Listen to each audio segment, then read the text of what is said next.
Hi, this is Thad with Kitchen and Back Global Partners and CAB Software. We're going to welcome everybody to our new adventure channel. We're excited about this because we know there's going to be a lot of changes coming up in the industry, and just want to, make sure we're sharing as much information moving forward as we possibly can, as a lot of the dealers and manufacturers are set to go on a trip that is going to need some navigation, because it's going to be a lot different from what we've seen in the past. So with that said, we've got a special guest today that I would like to introduce. It's Rodney Seppla from Triumph Interiors. He runs an amazing business up in New Hampshire, and he's been involved in traction, a lot of things as far as process improvement to improve his business. And the one thing that I found interesting was, like, when we were going to get this thing started, I had asked Rodney, like, how do you want me to refer to you, during this podcast? And he said, well, like, everybody calls me Amazing Rodney up here. Like, I asked the customers to call me Amazing Rodney. My family calls me. I'm just kidding. I just wanted to confirm Rodney's greatest fears that this was a bad idea. So there you go. It's out there. So I'm going to turn it over to Rodney and let him take it from there. Wow. What an intro. Thank you, Thad. I appreciate it. So glad to be here today and can't wait to get going on this adventure. Wow. Excited.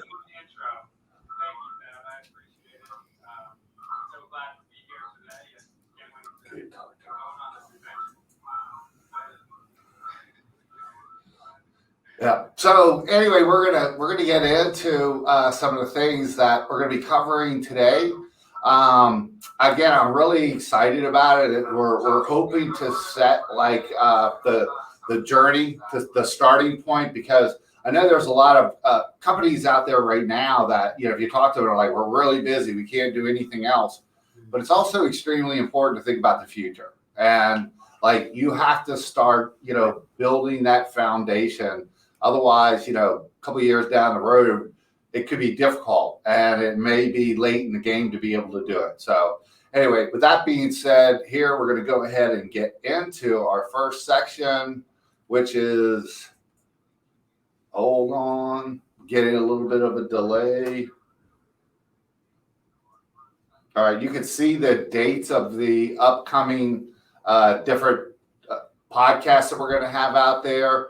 The first one, that we're going to talk about today is the team and talent acquisition, core values and culture, systems and processes. Again, these are the foundation of businesses moving forward. Like, if you don't have this in place, you can forget about the other stuff, because it's going to be so much more important because of all the changes, that you have, again, the right people, the right core values, and the vision of where you want to take your company. So I had a question for Rodney before we dive into this. Yeah. You have been around the industry for a long time, and you kind of saw the last blog that was out too, and you see what's going on out there. How much change do you expect is going to happen over like the next 5 years? Oh my, a lot. I think it's been said that we'll see change in the next 3 years in technology in our industry more than we have in the last 100. And I don't know if that's true. Maybe you could speak to that, Thad, but I mean, that's a pretty crazy statistic and kind of humbling and also very motivating at the same time. What are your thoughts on it? David, I only need to read one of them, so I can't hear what he's saying.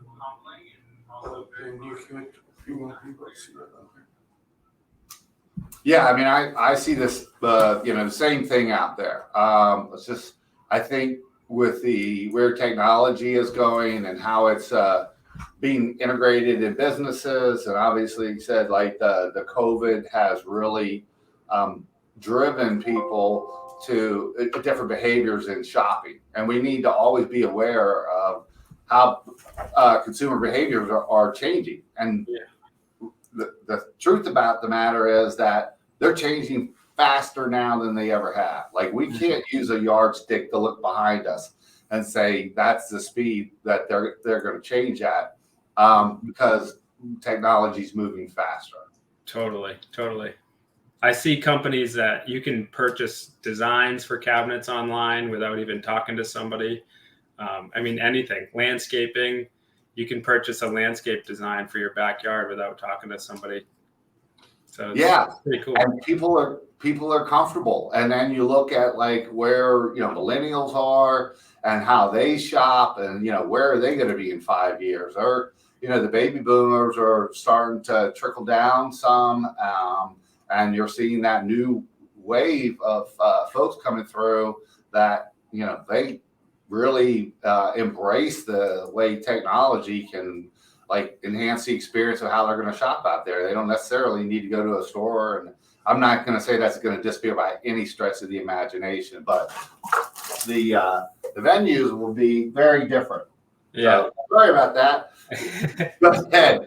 I think one thing, Thad, that I want to point out, and I should have said this in the intro, but you've been a real inspiration to me with how you're looking at technology and how all these kitchen and bath people need to embrace it.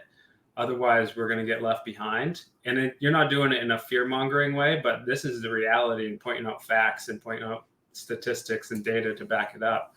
I think it's just great. And a lot of people can look to you for that, of like, you're looking to the future, you're calling out things as if you already see them. So you're a really good visionary for it. I really appreciate that about you.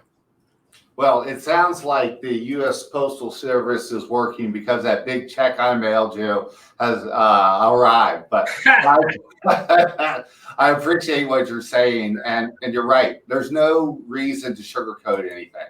Like we're not going to be doing our job during these discussions to kind of like paint a false facade out there that everybody should feel really secure about what they're doing now and how that's going to translate into success in the future. Yeah, definitely. Cool. So we're going to move on to the next slide here. The one thing that I really wanted to talk a little bit about, and it wasn't on the list, was leadership in the future. As I mentioned earlier, there's a lot of folks that are in leadership positions are like, now's not the time to change. Now's not the time to change. And, we've been doing this for 30 years, or we've been doing it for 20 years. And I hear a lot of that out there, and I think you should be proud of those accomplishments that you have. But like I said earlier, I don't know if they're going to translate into success in the future with everything the way it's changing. So like one of the first things I put in here is like, stop talking about what you did and start working on what you must do be in the future. That's really good. I know John Maxwell has a quote, and he says, everything rises and falls on leadership. And he also has another quote that says, leadership is influence, nothing more, nothing less. So I think it's important for everybody to realize it doesn't matter what position you're in, you can be a leader. And what influence are we having? How are we moving forward in this? Yeah, and as we get into the people side of it, like I'm a big believer that everybody's a leader. I mean, the definition is the ability to influence the people around you. And you'll need everybody on your team like working in the same direction. Yeah. The other thing I had on here is why tomorrow is always the path more taken. And today is the one less. By that, I just mean like everybody saying, oh, we'll start tomorrow. Well, tomorrow never comes. And it's like the procrastinators convention. I'm sorry? It's like the procrastinators convention. Until tomorrow. It runs rampant, I'm sorry, through our industry. And and the last one is if you wait too long, that option may not be provided to you anymore. So David's giving me the look of like we need to get moving, so I always follow his lead because he does all the airbrushing on me, Rodney. So you're looking good. Yeah, well, not good, just not really hideous. The other thing that I put in here is like, and we've talked about it, you cannot count what you've done as success, and the future has a way of turning those things into an illusion. I think we probably hit that. Rodney talked about the bottom line. Without leadership changing, the rest of the organization isn't going to change. So it starts there. Otherwise, it's going to just stand there, and the rest of the world is just going to trample over it. You said I'm not a fear monger, but sometimes I like to talk like that so people understand the seriousness of it. Like if they want to be in business in 5 years and what changes they're going to have to make. Yeah, you do a good job of shaking people up.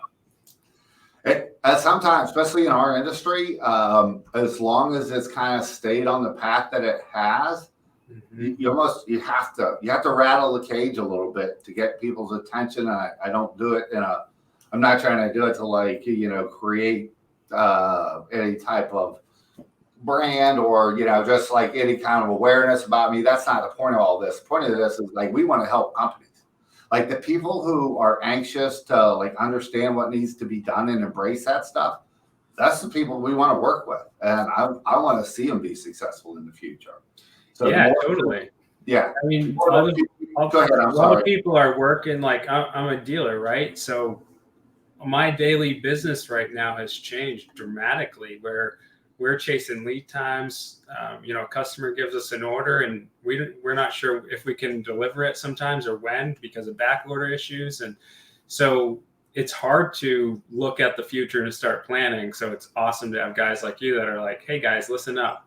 This is what you need to be thinking about. Even if you're not doing something right now today, you need to think about it for next week. Yes. And it's funny when I hear people say, we're just too busy to think about doing anything different. I could have called that same company a year ago, 2 years ago. The answer would have been identical. And certainly there's a lot of factors at play now that are keeping them more busy that you mentioned. But, you have to start thinking about the future and you got to set some dates to get some things done. Yeah, absolutely. Good goal setting. I like it. Yes. Yep. Really important if you got to move some stuff forward.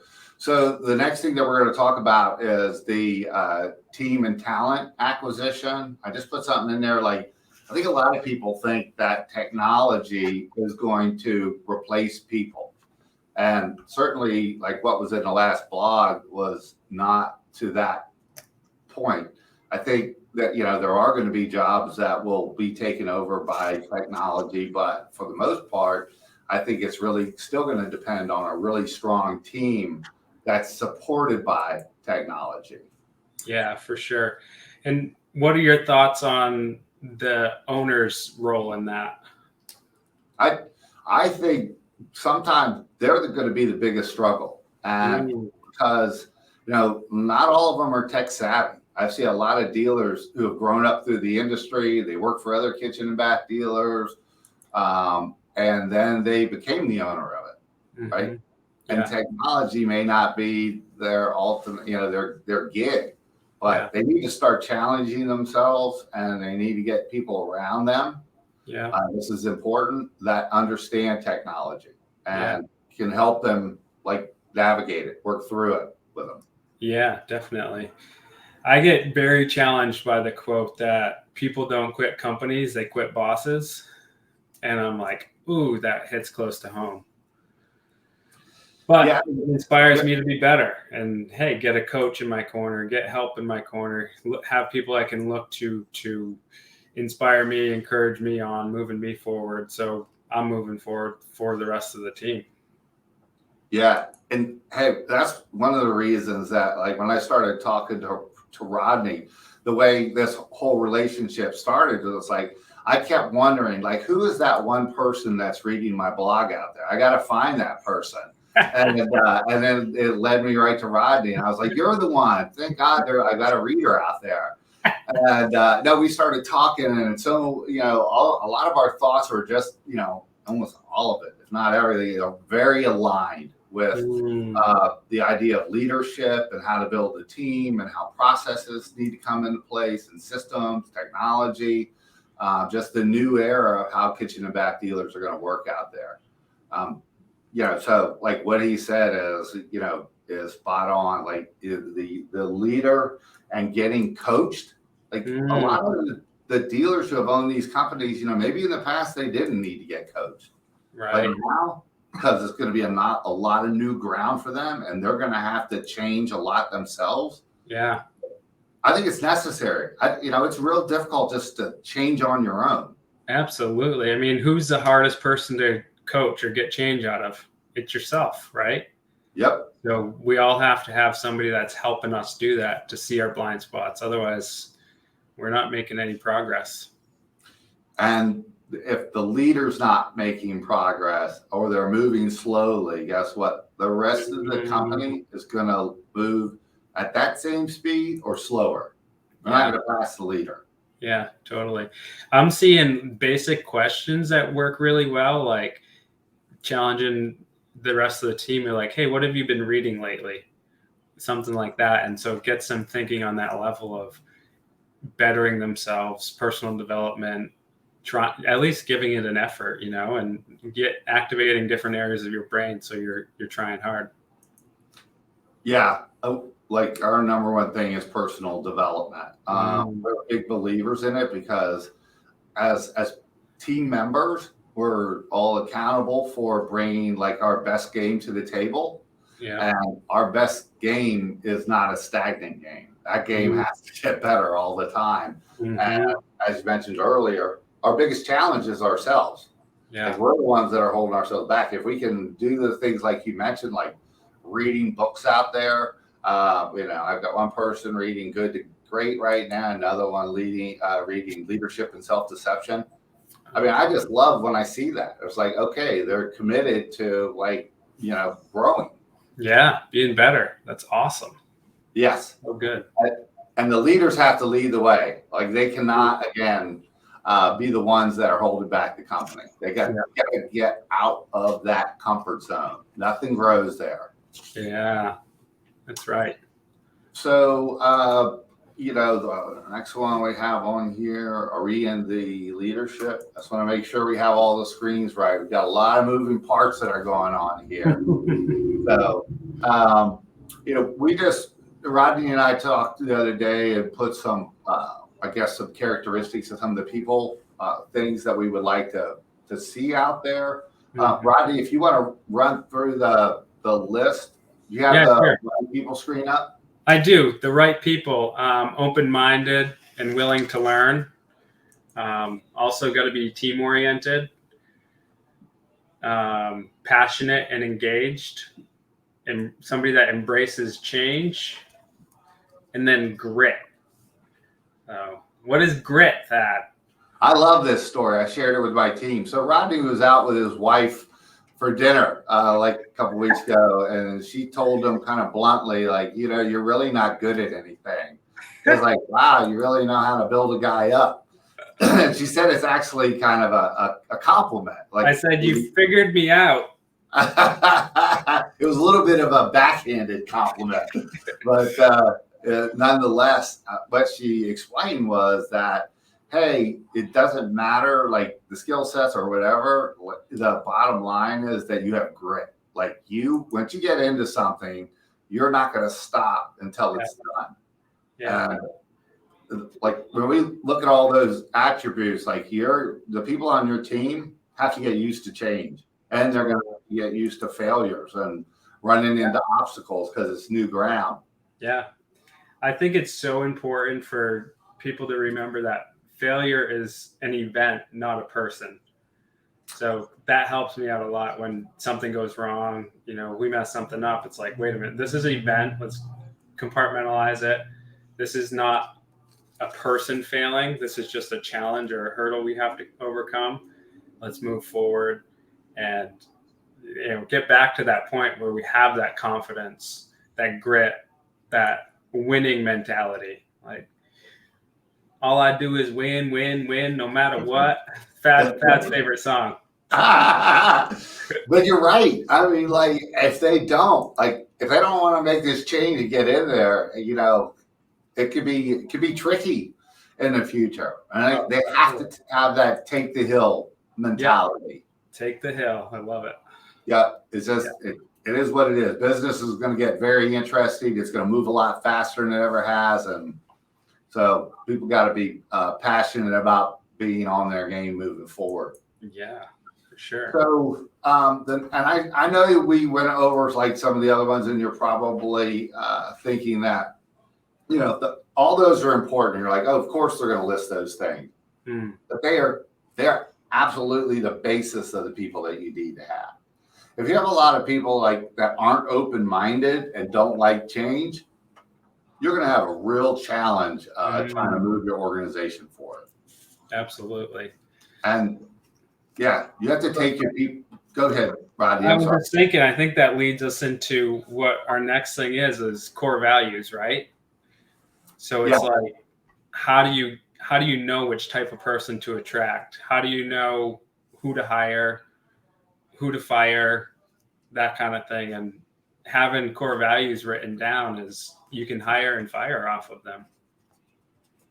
Yeah, I mean, I think it's great, like what you just said about core values. And when we're working with somebody or even our own organization, like we had them, and then we kind of like did what most people do, like they go in a drawer somewhere, we don't talk about them, and they become like a lost treasure that no one knows where the map is. Yeah.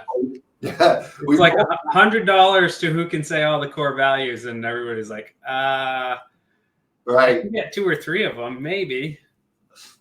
One of the things that Rodney told me yesterday, and like we were kind of hopefully moving in that direction too, is like we used to have like 10 of them. It's so hard to remember 10, and everybody on your team needs to know all of them. So we're going to move ours down to like 1. Now we're going to move them down to 5. So yeah, that's cool. Oh, you're in big town. Yeah. So anyway, like you said, when you're hiring people, you really need to be looking at those core values when you're doing that. Yeah, definitely. One thing that I wanted to like just touch base with you, Rodney, about is like we did a webinar on the big talent grab. Yep. And I think some people look at it kind of like, well, yeah, whatever. They don't realize that, like, there's a survey recently, 42% of people aren't happy where they work. Right? I don't want to say that they're out looking. That's a huge number. That is huge. Yeah, and only like 25% of them are engaged in the company they work at. That's actually super sad. It is. It's. Yeah, when you think of all the lost potential, and basically the other 75 are showing up to work.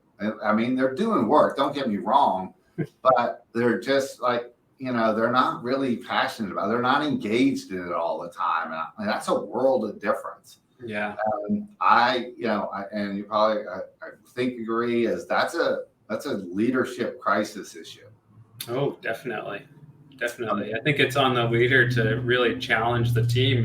It's like, if you're talking to your sales team, are you an order taker or are you actually a salesperson? There's a big difference between that. Like the guys down the street, they might be order takers. We're not going to be that. We're going to be salespeople. We're going to sell the relationship, our experience, the value that we bring to the table, those kind of things. That makes a difference. And yeah, when you're putting an organization like yourself together, and you always have to think about this, when people are recruiting somebody, what would your existing employees say to someone if they were, they met them sitting at a bar or whatever, and they asked them where they worked and like describe your organization? Yeah. How would they describe it? And if you're like really, they'd be so excited, or maybe not that excited, or we're missing out on technology. That comes into play when you're trying to attract people to come work for you. Oh, absolutely. They are looking for core values and vision and teamwork and positive. I can't tell people like, look, if you got somebody who's not positive in your organization, it's like they're walking up to every other employee that day. They're sticking their like battery pump and draining them, then moving on to the next one and draining them. Yeah. I read a study once that says what people are looking for in a job, and finance was 5th on the list. So how much money they make is way down the bottom. Their number one thing was personal growth. And I think it was 2 or 3 was like a community experience. So it's a big deal. It's like we all want to be part of something. They do. They absolutely do. And when I hear people like they're losing people, they're like, yeah, someone else must have offered them more money. I was like, that's not the reason that he left. Right. If they really loved working there and believed in everything and the direction of the company and the leadership, guess what? They're not going down the street for $5,000 more. Right. Exactly. They've worked in those other environments. They want to find the right home and the right place to grow with. And that's what dealers are going to have to build in the future if they want to attract all that talent. Yeah, totally. I'm going to check with David to see if we have any questions. We want to make this interactive because, if just Rodney and I are talking, then this whole adventure channel is in trouble. Snooze fest. David, do we have anybody out there? I know we have over 20,000 people on this right now, so someone has to have a question. Nothing. Okay. Well, the audience is mute at the moment. So everybody wants to know how you get so good, nice looking and tan, Thad. Oh, yeah, that's a secret. I don't have many secrets, but that's one I'm going to have to keep. Let's just say that, I don't work outside the law. That's all I'm going to say about it. Okay. And it depends on what law you're talking about. Law of nature, absolutely, just not humankind's law. So, let's get back on track here. Perfect. And not talk about my background and habits. So, the next thing that we want to talk about, we've talked some about the core values. We want to get into systems and processes. The other thing that when Rodney and I were talking, he was telling me about traction. And I had heard of traction. I knew companies that had taken on traction. And like most companies, when I followed up with them, were like, yeah, we were great out of the gate. And then it's like everything. People get busy and then it falls to the wayside and it's never implemented. But could you share a little of your experience with traction? Because we just started it with our company about a month ago. Yeah. So we started traction about 2 years ago. And we hired a coach to help us, or what traction calls an implementer, to help us execute the procedures, which was huge for us because otherwise it just gets overwhelming. It's kind of like what we said before, like the hardest person to coach is ourselves.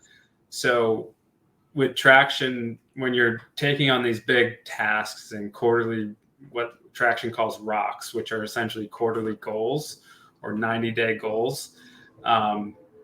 If you don't have somebody that's checking in with you after 90 days, you're just probably not going to do it. Something's going to come up. You're going to have to place an order. You're going to have to make the other phone call, and you're not going to hold yourself accountable to sit down and do that brain work of planning for the future. So that's kind of like a big thing for it. Traction in itself as a system is definitely the best one that we've come across. We've tried a lot of different things, and traction really helps you, especially if like we're business. We've been in business for 9-10 years. We had a pretty solid foundation, but there was some things with our core values that weren't locked down, or we had 9 or 10 of them core values. And we were that story where, what are our core values, guys? Here's $100, whoever can say it. And nobody could say it. And so just doing that exercise of narrowing down our core values that traction has set in there was huge for us. And then just the vision sessions where you're looking at your 10-year target, your 3-year target, your 1-year target. And I mean, we have a crazy goal for 10 years that I look at it and I'm like, I don't even know if this is even possible. But yet how we got there was math. So we know it's possible, but it's just crazy to think of that. And I'll tell you what, we hit our 3-year target in less than a year. Wow. So awesome. Yeah, it just goes to show when you set a good goal, when you have a good support staff around you, that a lot of good things can really happen. So we're just so thankful for traction, for, all that stuff, and the support and coaches. And it's great. I highly recommend traction to anybody. Yeah, I mean, after listening to you, I was like, you know what? I really need to get involved in this. And he had turned me on to the gentleman that was helping their team. And so we decided to take it on internally. It's already done wonders for us. Like we're getting better and better at it every day. It does take practice because, like you said, it's all about moving things forward. And if you show up every quarter and it hadn't moved forward, pretty soon 4 quarters have gone by and you haven't done anything. I think everybody can certainly relate to that. Yeah. We are. Go ahead, please. I was just going to say, I think our marketing meetings used to look something like this, and you could probably relate. It's like, okay, we're excited, we're ready to go, we have all these ideas, let's go after them. Let's meet next week. We do it. We get like a couple things done. We meet next week. Like, yeah, I got a couple new ideas. So let's work on those. Let's talk about those. Yeah, let's meet next week. And then next week comes like, I actually didn't do anything new, but I got some new ideas, but I'm overwhelmed with the first set of tasks I was supposed to do 2 weeks ago. So then you just kind of get bogged down, and then, your weekly meeting becomes maybe once a month, maybe once a quarter. And then a year goes by and we didn't even meet for marketing anymore because we were just like, and we have this big stack of papers of all these great ideas, but we couldn't get them done. It was just like, it becomes too big of a project. So that traction just really good at keeping you on task, keeping things in bite-sized quantities so you can get them done. So right. Yeah, and I think that's the way. Like that story is so familiar. Like, and anybody I talk to, or organizations I've been in, or whatever, it's always like, okay, we have these really high aspirations and all these good ideas, and then 6 months later, it's like, well, what's going on with that? Like, is anything moving or not? No, but I've been really busy since then. Yeah, I thought you were going to do it. Well, I thought you were going to do it, and you got this thing going on. Yep. And that's the nice thing I like about traction is like it starts off with accountability.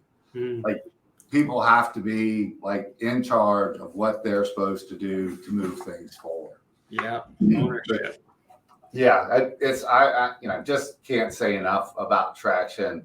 One of the things that we're doing right now is we've got some groups that are getting started up in September. And what we've done is like we bring like 5 kitchen and bath dealers together and then 2 manufacturers. And we want them all to kind of like learn from each other because I believe in companies like integrating more in the future, like that with the suppliers, the dealers, fabricators, installers. You have to have that. The collaboration is going to be huge in the future. No one's going to be able to figure it out themselves. No way.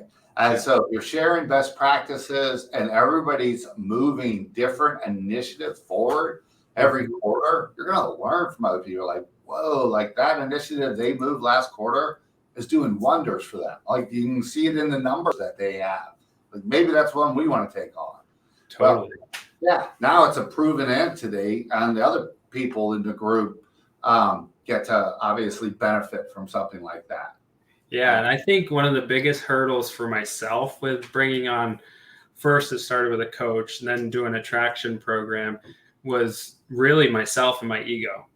So once I realized that was an issue, I'm like, okay, you got to put your ego aside. And it's actually a good thing to have people helping you.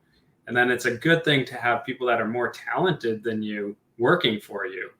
Where I can still remember the day one of our designers did a better design than me. And I was like, oh no. And I was like, wait a minute, this is what we've been working towards. This is awesome. So there's a Mark Wahlberg quote in a movie. He says, your ego is not your amigo, my friend. I like that. It's true too. Just a whole thing about how we see things and, we can't learn from others, or we're going to listen, but we probably know the right way ourselves. Like, yeah. How can you even know that we don't even know what's coming exactly? Right. Like, right. You're not going to figure it out quickly by yourself. No, definitely not. The funny thing is that all those people who are leaders, like they coach their people and they coach them because they want their behaviors to change. but they never take the time to think, like, how am I changing my behaviors? If they need a coach, why don't I have a coach? Mm-hmm.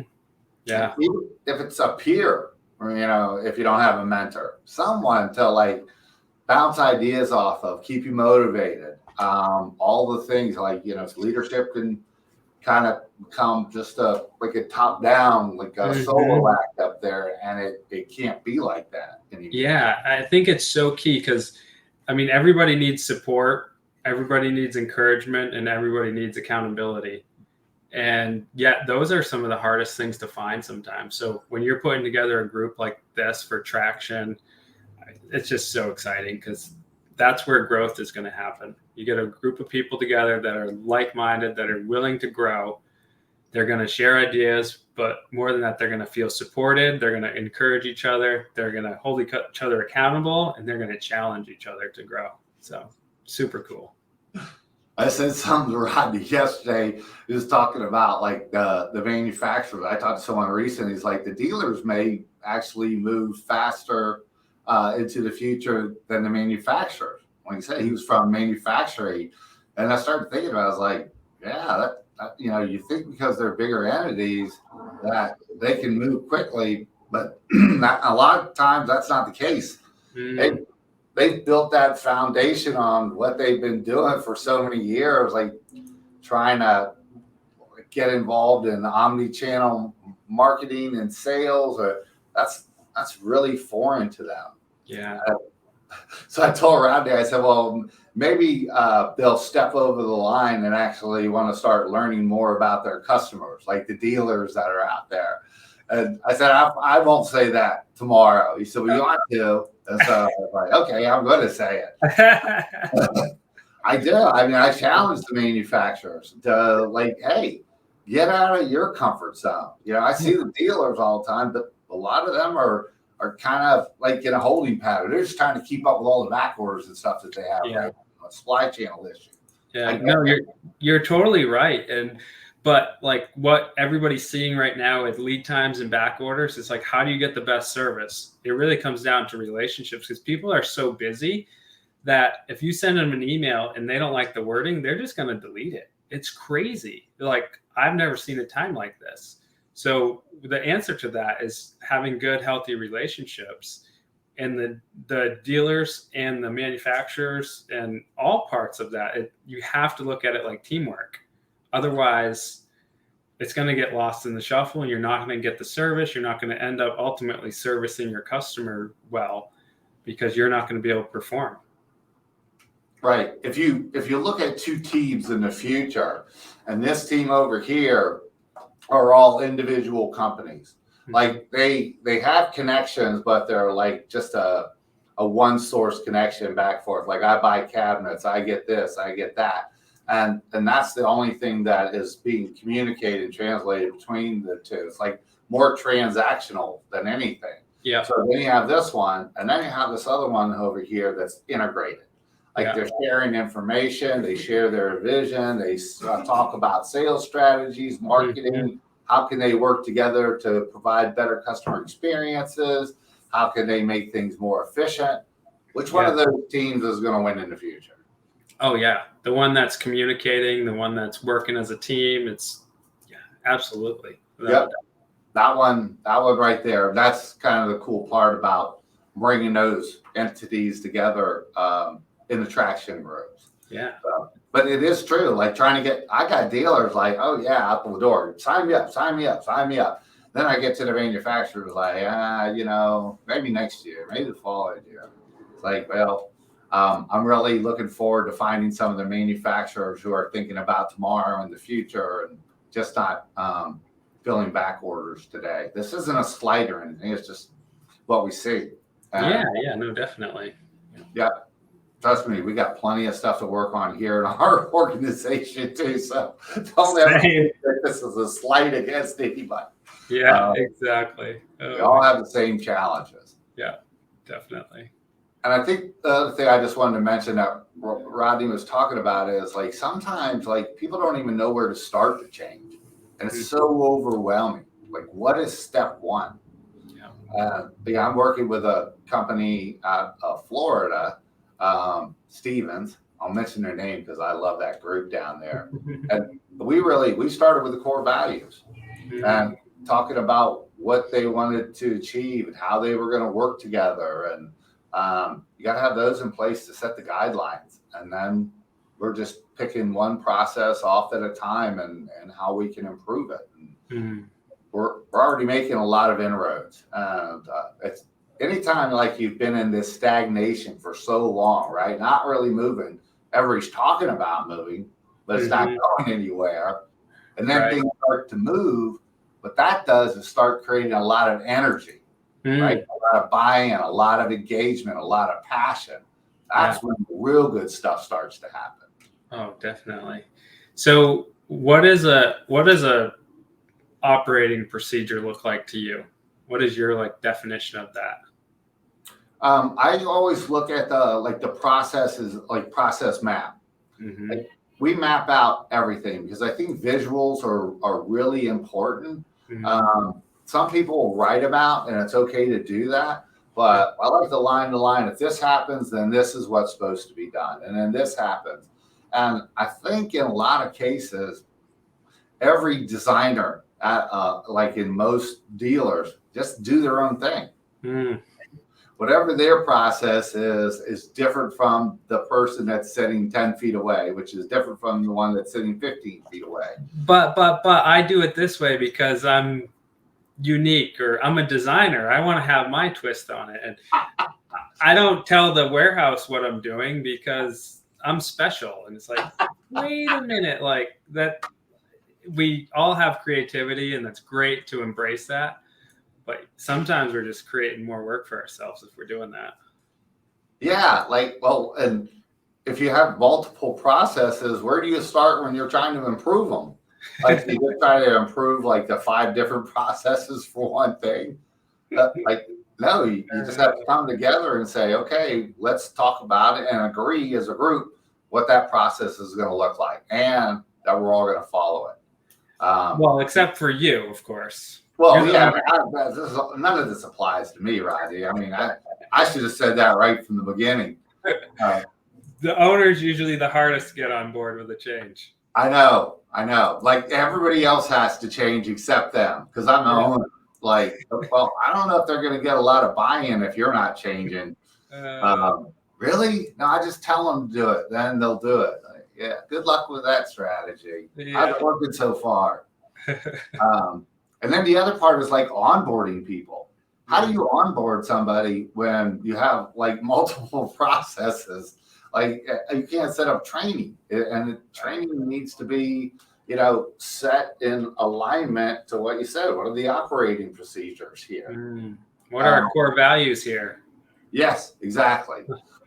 Wow. All those things need to be part of it, so they're fully rounded stepping into this thing. Yeah. And you know what? When we were talking earlier about like attracting talent and getting the best people, like I challenge people, like when you come in to interview people, like, are one of the things that you send them ahead of time are your core values. Like, this is what we're all about. Like, if you're interested in this, come in because this is what we live by. And you have to start there. Or, hey, look, I want to show you the training program. Obviously, we change a little bit based on your experience, but everybody goes through this. And this is the way the organization, a lot of people think, oh, yeah, you know what? I just want to be able to do my own thing all the time. When the truth of the matter is, when they get in an organization that has the processes in place and like it's supporting them, and the company can support like a process that runs one way, not one that runs several different ways that are out there. Yeah. The situation just gets better for them. Oh, absolutely. That's what they want. Everybody wants to be a part of something bigger than themselves. So that's it. Yeah. A lot of them will say, I don't want the structure. That's not me. But really, that means they're going to live in chaos. Yeah. It means they probably never experienced it. That's or they true. Experienced an unhealthy structure. Right. Yeah. Something that really was built, but it wasn't built well. Yeah. Exactly. And, that's a good point. Like, I think there's a lot of people. We hired someone recently, worked at a company for 12 years. And she like just did what she was told. They never asked her about how things should be done, what she thought about certain things, what customers thought about it. I was like, that's the stupidest thing I've ever heard. Like, I'm sorry, that's just me. Like, why would you change operating procedures without like getting the people who actually do it every day involved? Yeah. Wow. I don't know if we have any questions that have come in yet, David. Are there pretty, curiosity is a really good characteristic of good leaders. So maybe you have some questions. Maybe you're also thinking like I do, but I don't have any confidence that these two nitwits would be able to answer it. That could be the case too. And you probably would be spot on with that. That could be interesting, though. Yeah. Hey, look, I didn't say we were going to come up with the right answer. We're going to come up with like interesting, entertaining ones. Yeah. Okay. David just told me to remind people that if you type questions in the comments, they'll pop up here, and then we can attempt to answer them for you. We really do want to get this to be more engaged. And I know it's the first one, but we like to hear from people out there, what their thoughts are, what they're seeing. That was the other part of like the group, like that's winning out there. Like all of them are exposed to different things in the market, right? And then they come together and share that information. And in the future, with the speed of how quickly things are going to move, that is super important. You have to have that. These will only have like what they're picking up. We got some questions? Yeah. Hey, Jason. He can't. Oh, he can't hear me. He can't talk. Okay, what's the question? If remodeling company has to focus on only one thing, looking into the future, what should that be? So the question was, if you didn't hear it, if a remodeling company needs to focus on one thing in the future, what would that one thing be? I'm going to flip this one over to. Okay. I think it would be customer experience, because that's ultimately what matters. Everybody's going to make mistakes here and there, but it's how we handle them. So it's like, what is your guarantee would be one of my questions is, do you guarantee that if something comes out and it gets damaged, are you going to make it right? Are you going to fix it? The remodeler, somebody remodeling their home, that's like really near and dear to them. It's an intimate space. So they want to know that they can trust you. So that end experience, I think, is the key element. Yeah. I guess one of the things that I would have out there is that they need to start having metrics in place.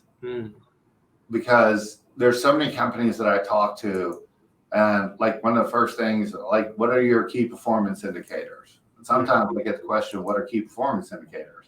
Yeah. Like, because I don't think a company can improve their processes, which is going to impact the customer experience, like in a big way, unless they have the metrics that are out there, and they need to find what things are falling through the cracks and measure it, and then find processes to fix it. And if they don't, when we were talking about processes earlier, like I'm a big believer in process improvement methodologies. I don't think you can fix processes very well or very quickly without them. And I've been involved in like Six Sigma for a long time. And I've been in Kaizen events and a whole litany of different types of process improvement methodologies. And like some of them are good for manufacturing or different areas, but I found traction really attractive because it's simplicity of what you need to do and moving things forward. So yeah, what would you say is one metric that somebody should look for if they don't have any? Like, what's one or two that they really need to know?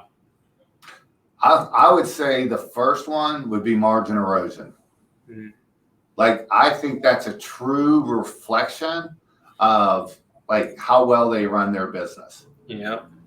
Because erosion is capturing every time some cost that was incurred wasn't accounted for in the beginning. Yeah. And Yeah. I've seen companies literally, 4, 5, sometimes more points of margin erosion. Wow. Yeah, they just throw money at the problem to fix it, and then they move on. And no one's taking the time to do the autopsy of what happened. And like, okay, well, this is going to repeat happening because we can see it's not a very good process. That's right. That's why it fell through the cracks. Right. Yeah. Wow. That's a good point. So yeah, being able to measure that, it's really, really costly too. Like you look at a $2 million kitchen and bath place, and if they have 4 points of margin erosion, that's $80,000 hard dollars that they're spending. That is the tip of the iceberg. That is not the only cost. You have what's called a lot of soft costs, and I guarantee you it's double whatever that number is. So that's another 160. You're usually looking at a $2 million company and have wasted time, effort, costs to the tune of $240,000. Couple Maseratis. Other questions? Oh, we got it. Yeah. Well, yeah, I'm not familiar with those, but I'll defer to you on those questions. So there's a question up there. Can you read it? I don't have my glasses on. What is the first step to changing the culture in a company? How do I start the process? I think the first step is like bringing the group together and start talking about the core values, and then get everybody to finally agree on what those are. And then, like I said, that doesn't go back in a drawer. Yeah. It has to be posted. It has to be talked about. And most importantly, it has to start being lived. And I say, actually, the most important thing is when there are people who are working at that organization that aren't aligned with those core values, you have to address it. You have to talk to them about it. And if they're not on board, you got to cut them. Yeah. Yeah. So you got to recognize that there is a change that wants to be made first. It's kind of like you got to raise your hand. Okay, I admit that we're not where we want to be in this situation, so we're going to make a step to move forward. And you never want to come out as like I think people in most companies, like when you're having a meeting, you're like, oh no, another meeting. We're going to talk a lot about some things, but then nothing's going to happen. And it's experience that's telling them that. Like they've been to a lot of meetings that are like that. Death by meeting. Right, death by meeting. I just tell them, like, okay, that's the way it used to be. Like that sign up there is one of my favorite. It says, "Don't look back," because that's not the way you're going. It's forward. And you, as the leader, you're going to say, hey, that's on me. Maybe we haven't moved all this stuff. Maybe I just wasn't good at that. But I need to get better. Yeah. I think it's so cool that there's people like you out there, though. They're saying, hey, I see a problem in our area of business. We want to make changes. We're going to help facilitate that. So how do people get going with you guys and with Traction and being part of your group?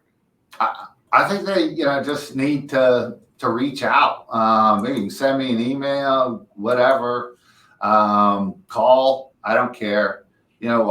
Our goal is, and this isn't like any pitch or anything. It is what it is.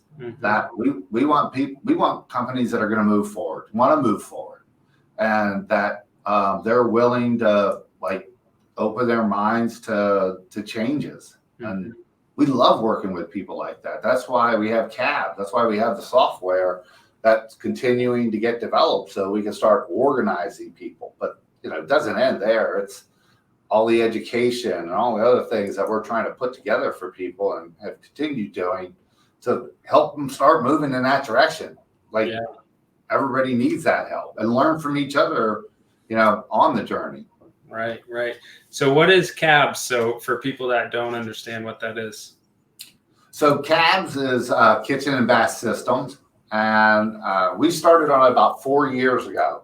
One of the things I noticed was there was like no software in the industry, so to speak, of like what that was fully integrated. And I came from a rather large company, and we had systems there.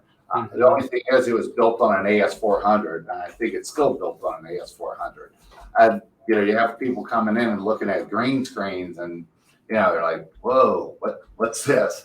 So we really wanted to build something that's cloud-based, that had CRM, or we are trying to build EDI with every manufacturer out there. So all the ordering can be done electronically. We want those manufacturers to speak back to the dealer too, so that all the information is not posted in their portal or their website.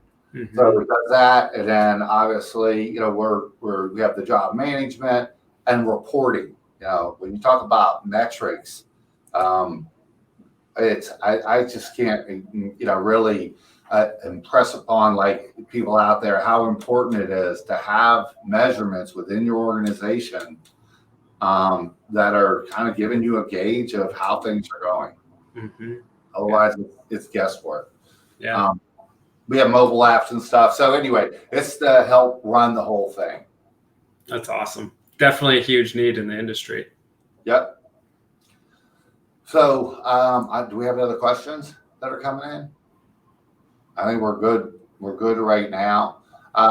Is there anything else, Rodney, that you'd like to hit on before we close down today? Maybe just, for anybody that's listening, think about some of these things and then just try to narrow it down to like 1 or 2 goals or action steps of saying like, I'm thinking about this today, but am I just going to listen to it, forget about it, or am I going to actually challenge myself to do something about it? So like an implementation thing, like what's one thing I'm going to do differently as a result of just thinking about this, and where do I want to go in the future? How do I want to lead? What does this look like? And what's one action item that I can take to get to where I want to go? I think it's perfect. Really, it's like taking that first step. And, even people who are like sunsetting and like, okay, well, I'm going to sell my business in 3 years. Yeah. It's like really important that you're starting to work on stuff now and taking that first step, because the value of your company in 3 years is going to be very much based on what you start doing today. If it's the exact same 3 years from now, don't expect like a high return when someone's writing a check to take that business. And acquisition activity in our industry is hot right now. And it's going to continue to stay hot. And people who build the right companies that like have an exit plan for that can do well. Yeah. The better systems, the better people, the more value your company is going to have. Yeah. And the owners who are like the number one thing within the value of an organization, and then they're leaving and taking out with them, that drops the value a lot. So building your team around you, like you've done up there, is obviously really important. Yeah, our team's awesome. Do you have any other words of wisdom before we head out, Rodney? I have a lot of gray hair, but I think I'm out of wisdom for today. I think all the gray that you got was just very little compared to this. Just thinking about having to work with me on this Adventure Channel stuff. Oh, no, this has been great. And I mean, for everybody that's thinking about reaching out, I definitely encourage you to reach out to Thad. That's how our relationship started. I started following his blog. I was like, who is this guy? And I think I got up the courage to respond once, and then he responded back. History. Yep, exactly. Yep. It's a starting of a brotherhood. That's it. Yeah, it's been fun. It really has. And, it's nice, working with people as genuine as Rodney. It's certainly not about him. I was kidding earlier when I said the amazing Rodney, because he's very humble. And you can tell by the way his wife described him, got a lot to be humble about. But no, those are the type of people I think are, just getting up every day and coming into work like it's a joy to talk to and work with. And hopefully if you get a chance and you want to reach out, having a lot of people are like-minded around is a lot of fun. You're not on your own. Let's just say that. Yeah, definitely. And I think for me, it's like this time at first was like, oh, this is crazy. But now I'm embracing the change. And then this is like the most exciting time to be alive. Like there's challenges everywhere, but that means we can be problem solvers and not just order takers. So this is awesome. This is so much fun. Yeah. I mean, if you're in our industry, like what's going to happen, like all these doors are going to open up.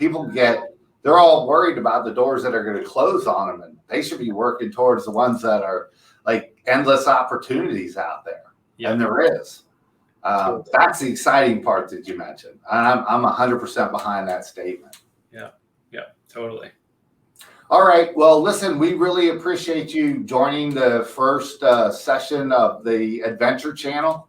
And we've got another one coming up in September, which will be up on the screen. And again, I want to thank Rodney. He'll be joining us for round 2. Glad to be here.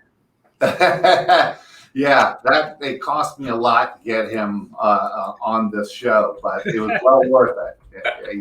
Expensive. But thanks again for joining us. We hope you can join the future ones. And if you ever have any questions or need anything, don't hesitate to reach out to either of us or me, and I'll do everything I can to help you. So thanks again, Rodney. Thank you, Dad. We're signing off now officially, and I hope everybody has a great day. Yeah. See you later.